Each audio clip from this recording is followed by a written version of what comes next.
Hello, आप सभी का स्वागत है। मैं वैसे तो ऑलरेडी 20 मिनट की वीडियो पहले ही रिकॉर्ड कर चुका था, लेकिन वो फिर माइक्रोफोन ऑन ना होने की वजह से उसमें ऑडियो नहीं हो पाई। ठीक है ना, इसलिए मैं इसको दोबारा रिकॉर्ड करना पड़ रहा है मेरे को। ठीक है ना, काफ़ी बार मेरे से ये बेसिक्स मिस्टेक होती जा रही है, क्योंकि मेरे को इन चीज़ों के बारे में मैं अभी धीरे धीरे करके ना लर्निंग कर रहा हूँ। आप मेरे को ना नौसिखिया बोल सकते हो एक तरीके से, लेकिन मैं आपको बता देता हूँ कि मैं अभी फुली रिकवर्ड हूँ। ठीक है ना, भगवान की दुआ से और आप सभी की दुआ से। मेरे को बहुत सारे बच्चों ने मैसेज किया कि सर आप ठीक हो, आपको कोई दिक्कत तो नहीं है। ठीक है ना, 2 दिन मेरी बहनें हैं जो मेरा स्पेशल ध्यान रखती हैं। ठीक है ना, उन्होंने मेरे से बार बार पूछा कि भाई आप ठीक हो, कैसे हो, ठीक है, क्या क्या कर रहे हो। ठीक है ना, मैं उन सभी बहनों का बहुत बहुत धन्यवाद करता हूँ जिन्होंने मेरे बारे में इतना पूछा और उन्होंने इतना सीरियसली मेरे को लिया, क्योंकि आज के वक्त में इतने बिजी टाइम में कोई किसी के पास भी किसी के लिए समय नहीं है। इस बात का आपको भी पता है। ठीक है ना, लेकिन उन बहनों ने मेरे लिए समय निकाला, ये बहुत बड़ी बात है। ठीक है ना, तो मैं आपको थोड़ा सा ना चीज़ों के बारे में बताना चाह रहा हूँ इस वीडियो के अंदर।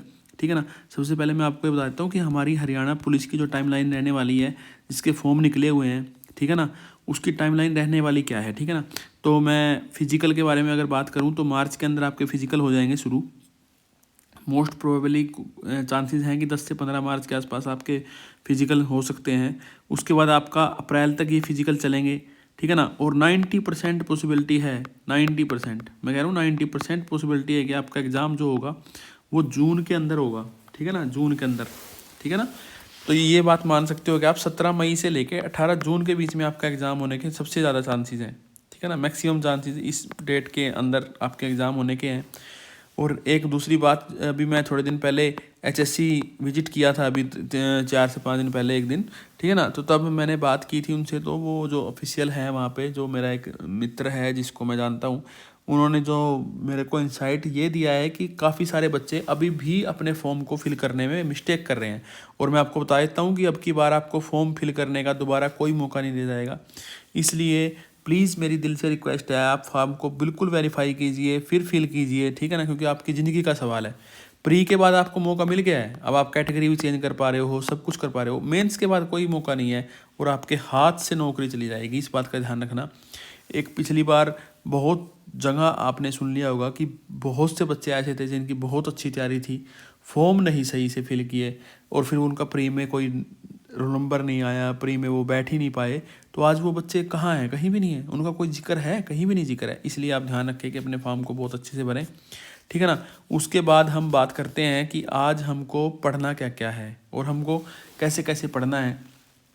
एक तो इस बात का ध्यान रखेंगे, अगर आप हरियाणा पुलिस से संबंध रखते हैं तो आपको फिर एडवांस सब्जेक्ट अभी नहीं करने हैं ये। ठीक है ना, एनिमल हस्बेंड्री, आईपीसी, सीआरपीसी, ये आपको, जैसे आपका एग्ज़ाम अगर मई में होता है, जून में होता है, जैसे 17 मई को आपका एग्ज़ाम है, तो आप फिर इनको ना अप्रैल के लास्ट में शुरू कीजिए। ठीक है ना, इस बात का ध्यान रखना, क्योंकि अभी अगर हम मई के हिसाब से भी देखें तो 120 दिन आपके पास ऑलरेडी एग्ज़ाम्स के लिए अभी हैं, जिस दिन आपका एचएससी का कोई फर्स्ट एग्ज़ाम होने वाला है।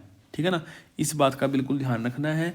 ठीक है ना, उसी हिसाब से अपनी तैयारी को लेके चलना है आपको। ठीक है ना, ज़्यादा रस नहीं करना है। अगर आप ज़्यादा रस करने जाओगे तो फिर चीज़ें बहुत सारी गलत हो जाएंगी। ठीक है ना, अब मैं आपको ये बता देता हूँ कि आपको सबसे पहले तो एक काम कर लेना है कि हमारा जो चैनल है टेलीग्राम का, उसको भी ज्वाइन कर लेना है सभी बच्चों को। उसका मैं पहले भी आपको नाम बता चुका हूँ, यूअर होनेस्ट फ्रेंड के नाम से नाम आएगा टेलीग्राम पे। 59 सब्सक्राइबर अभी उसके हुए हैं। साथ में मैं उसका लिंक भी आपको सब डिस्क्रिप्शन में दे दूँगा। ठीक है ना, इस बात का ध्यान रखें। और कुछ बच्चे मेरे को बोल रहे थे कि सर आपने अभी हमारे लिए कंटेंट बनाया भी है, नहीं बनाया है, तो मैं आपको दिखा देता हूँ कि देखो, मैंने पॉलिटी का कंटेंट आपके लिए सारा क्रिएट किया हुआ है। हम डीपीएसपी तक का मैं सारा कंटेंट क्रिएट कर चुका हूँ, जल्दी ही आपके सामने होगा। और हम चैप्टर वाइज करेंगे, ऐसे नहीं करेंगे कि हम एक दिन में सारी पॉलिटी को ख़त्म कर देंगे। हम चैप्टर वाइज चीज़ों को करेंगे। ये देखो, शेड्यूल मैंने आपको सारे ट्रिक के साथ, एक ट्रिक होती है हमारी, जो ये होगा, ये इंग्लिश में होगा। किस में होगा? इंग्लिश में होगा। ये लिखा सब कुछ इंग्लिश में होगा और मैं आपको समझाऊंगा हिंदी में। ठीक है ना, इस बात का ध्यान रखना। ये देखो, आपके लिए मैंने सब चीज़ें तैयार कर रखी हैं। और कैसे इनको याद कर सकते हैं हम, क्लास में भी हम इनको कैसे याद कर लेंगे, वो सब चीज़ें भी हम देखेंगे। ठीक है ना, तो इस बात का आप ध्यान रखें कि आपके लिए मेहनत जारी है। और जिसमें कि मेरे को बीच में हेल्थ इशू भी आया, मैं कभी भी थोड़ा दिक्कत भी आई। ठीक है, तो प्लीज़ इस बात का ध्यान रखेंगे। और अब हम बात करते हैं कि आज हमारा 18वां दिन है टारगेट्स का और हमको 120 दिन तक जाना है। तो सफ़र लंबा है लेकिन अब हमको रुकना नहीं है, ठीक है ना। अब भगवान की दुआ से मैं बिल्कुल फिट हूँ और फाइन हूँ, ठीक है ना। अब हम 120 दिन तक लगातार मेहनत करने वाले हैं इन चीज़ों को लेके, ठीक है ना। तो अब हम बात करते हैं कि आज हमको पढ़ना क्या क्या है, ठीक है ना। अगर आपका कोई भी डाउट हो या कुछ भी हो तो आप मेरे पास टेलीग्राम चैनल पे या फिर व्हाट्सएप चैनल पे मैसेज कर सकते हैं। व्हाट्सएप नंबर मैंने आपको ऑलरेडी दिया हुआ है अपना, ठीक है ना। तो आप वहाँ पे मेरे पास मैसेज कर सकते हैं, ठीक है ना। आज हमको नेशनल जीके में शुरू करनी है हिस्ट्री। हिस्ट्री के अंदर भी हमको शुरू करनी है मॉडर्न हिस्ट्री। अब हम वो बाद में देखेंगे कि हमको कौन सा चैप्टर कौन करना है, ठीक है ना। हरियाणा जीके में जो हम कर रहे हैं वही करते जाएंगे। उसके बाद हम बात करते हैं रीजनिंग, ठीक है। आज हम एक सब्जेक्ट रीजनिंग शुरू करने वाले हैं और एक सब्जेक्ट हम एडवांस का शुरू करने वाले हैं। ये बात बहुत ध्यान देने वाली है। ये हम क्यों शुरू करने वाले हैं, जैसे ही फॉरेस्टर एग्जाम का नोटिफिकेशन आया और मैंने उसका सिलेबस देखा तो उसके सिलेबस में प्रीवियस ईयर ही सिलेबस दिया हुआ है सारा, तो इसलिए अब हम एडवांस सब्जेक्ट्स को शुरू कर सकते हैं, ठीक है ना। इस बात का ध्यान रखना। इंट्रोडक्शन ऑफ इंश्योरेंस से हम शुरू करने जा रहे हैं। इंश्योरेंस हम सबसे पहले करेंगे। इसका चैप्टर है इंट्रोडक्शन ऑफ इंश्योरेंस। इसके मेरे पास अभी नोट्स नहीं हैं। मैंने पिछली बार जहाँ से पढ़ा था वो सुआ करके बुक आई थी, उससे मैंने इन चैप्टरों को ख़त्म किया था। अब की बार उसी बुक का नाम, नई बुक आ चुकी है वो अपडेट होने के बाद, ठीक है ना। ट्रिपल सुआ नाम की बुक है और ER अशोक कुमार सर ने बनाई है, ठीक है ना। तो आप वो बुक ले सकते हो, परचेज कर सकते हो, वहाँ से कर सकते हो। और अगर आपके पास कोई और सोर्स है, आपका कोई फ्रेंड है जो कॉमर्स पढ़ता है, उससे आप बुक लेके पढ़ सकते हो। कुरुक्षेत्र यूनिवर्सिटी की एक बुक आती है इंश्योरेंस की, वहाँ से आप पढ़ सकते हो इन चीज़ों को। उसके अलावा यूट्यूब पे भी काफ़ी सारी वीडियो मिल जाएंगी आपको, वहाँ से आप इन चीज़ों को कर सकते हो। लेकिन आज आपको इंट्रोडक्शन ऑफ इंश्योरेंस के नोट्स बना लेने हैं, जो भी इसके अंदर इंट्रोडक्शन, जितने भी टाइप का इंश्योरेंस होता है, जनरल इंश्योरेंस कौन सा होता है, लाइफ इंश्योरेंस होता है, ठीक है ना। ये सब चीज़ें आपको आज अपने नोट्स के तौर पे बना लेनी है। दोबारा बोल रहा हूँ मैं आपको कि हमारा टेलीग्राम चैनल ज़रूर ज्वाइन कर लेना, यूअर होनेस्ट फ्रेंड, ठीक है ना। उसके बाद हम बात करते हैं, देखो हमको क्या क्या पढ़ना है, पहले हम ये चीज़ देख लेते हैं। देखो मॉडर्न हिस्ट्री के अंदर क्या पढ़ेंगे, एडवेंट ऑफ यूरोपियंस।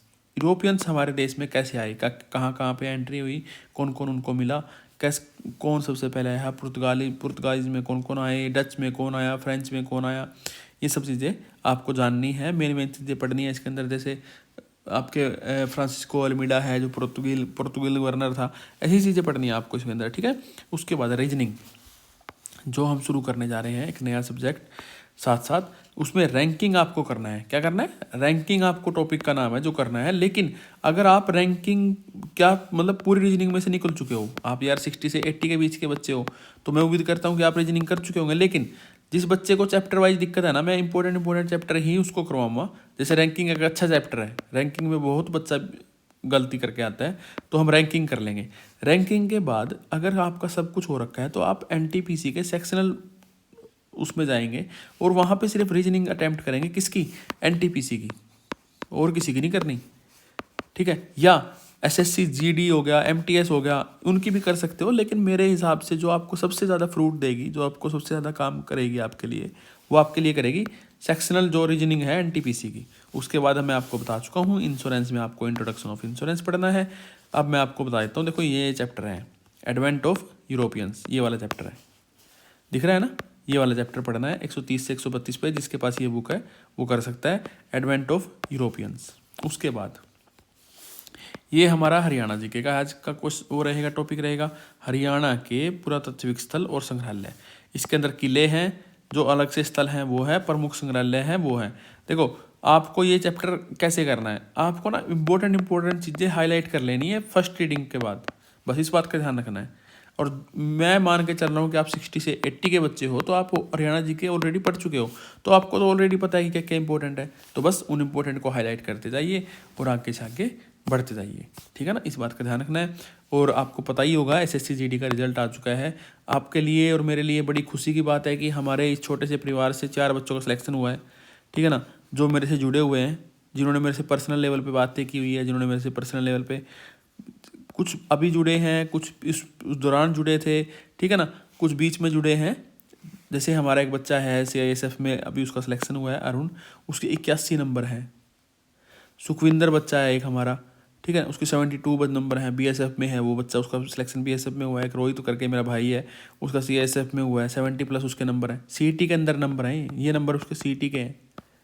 कहीं कोई बच्चा सोचे कि इसने तो नंबर ही नहीं आ रहे जीडी में, आपके क्या लिख रहे हो, ये नंबर है सीईटी के। मैं लिख भी देता हूँ, कहीं आप फिर बाद में वो करो। ये नंबर है सीईटी मार्क्स, ठीक है ना।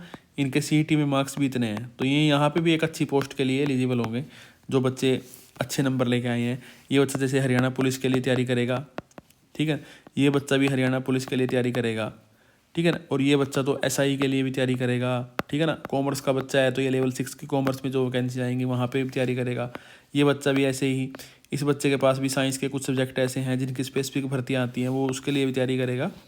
तो आप ये ध्यान रखें कि आपको जो गाइडेंस मिल रही है ना, वो मिल रही फ्री ऑफ कॉस्ट है, लेकिन उसका मोल आप नहीं लगा सकते, आप उसको खरीद नहीं सकते। इस बात का ध्यान रखना। मैं आपको एक बात लिख के देता हूँ कि आप लास्ट डे तक फॉलो करके देखिए, आपको 120 दिनों के अंदर ही आपके अंदर वो चेंजेस नजर आएंगे जो आप कभी सोच भी नहीं सकते, ठीक है ना।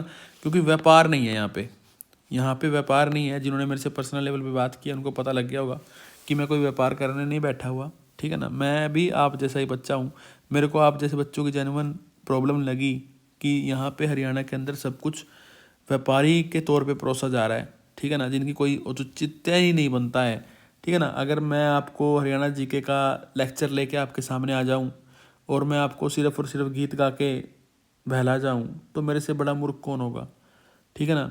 और अगर मैं आपको सिर्फ हरियाणा के लिए स्पेशल तैयारी करवा रहा हूँ, ठीक है ना, और उसमें फिर मैं आपको ये बोलूँ कि आपको ये कर लेना है और वो कर लेना है, ऐसा नहीं है। आपको अगर हरियाणा की तैयारी करनी है तो आपको एसएससी सीजीएल तक को टच करना होगा।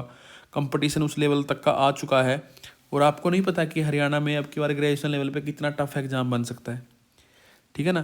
क्योंकि पिछली बार चीज़ें अलग थी, अब की बार चीज़ें अलग हैं, इसलिए आपको तैयारी ऐसी करनी है कि बहुत ज़्यादा टफ एग्ज़ाम आएगा और फिर एग्ज़ाम ऐसे देना है कि इससे ईजी एग्ज़ाम नहीं है, ठीक है ना। आपको प्रैक्टिस हमेशा ऐसी करनी होती है कि आप हमेशा लूज़र हो और आपको मैच ऐसे खेलना होता है कि आपसे बड़ा कोई विनर नहीं है। इस बात का ध्यान रखना।